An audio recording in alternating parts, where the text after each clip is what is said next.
की तमन्ना है कि आम पन्ना खाए हम।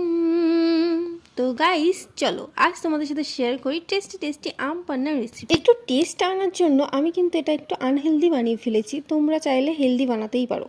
তো প্রথমে আমি আমগুলোকে বয়েল করে নেব, আর তারপর তার মধ্যে থেকে এই পাল্পগুলোকে আমি একটা মিক্সারের মধ্যে রাখবো। আমের পাল্পগুলোকে বার করার পর আমি এর মধ্যে অ্যাড করব আরও অন্যান্য জিনিস, যেমন আমি কিছুটা পুদিনা পাতা অ্যাড করব। তারপর আমি বললাম না একটু আনহেলদি হয়ে গেছে টেস্ট বাড়ানোর জন্য, তো আমি এখানে চিনি অ্যাড করেছি, তোমরা চাইলে গুড় অ্যাড করতে পারো।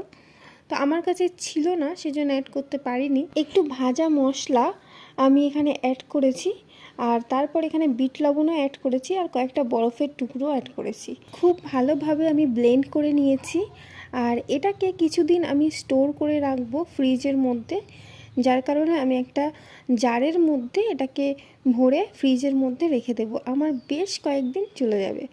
আর সেই কারণেই আমি কিন্তু একটু বেশি পরিমাণে আম নিয়েছিলাম এখানে।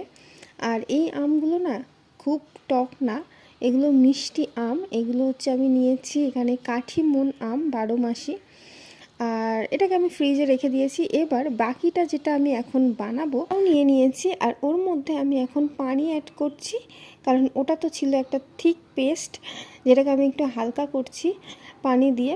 আর তারপর এটাকে ভালো করে মিশিয়ে নেব পানির মধ্যে। আর এবার এর মধ্যে আরও কিছুটা বরফের টুকরো দেব একটু ঠান্ডা ঠান্ডা করার জন্য। বাস আমার আম পান্না রেডি। উপর থেকে একটু ডেকোরেশনের জন্য পুদিনা পাতা দিয়ে দিলাম, ব্যাস রেডি। তো রেসিপিটা তোমরাও ট্রাই করো, আর ভালো লাগলে জানিও কিন্তু। বাই।